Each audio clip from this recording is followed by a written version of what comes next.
आओ। और हमारा एक नया सॉन्ग आने वाला है जो कि राखी का है, वो ड्यूट में है और आज ही रिलीज होगा।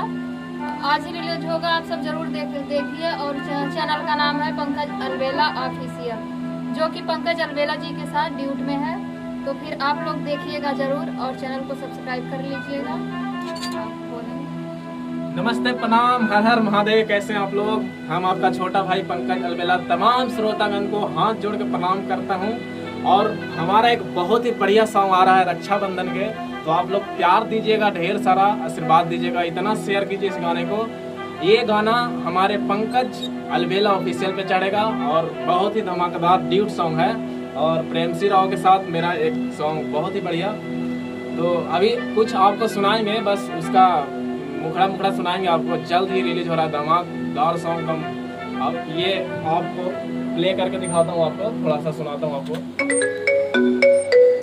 हेलो जी हाँ भैया, एक बात बताई, राखी के त्योहार आ गइल बा और तोहरा के कुछ याद नहीं खे? अरे हाँ, ये हम कैसे भूल सकीला कि राखी के त्योहार आ गइल बा। तो आवे के विचार नहीं खे? अरे काहे ना, हम आपकी बार जरूर आई और राखी धूमधाम से मनाई। ये देखिए, आप लोग देख रहे हैं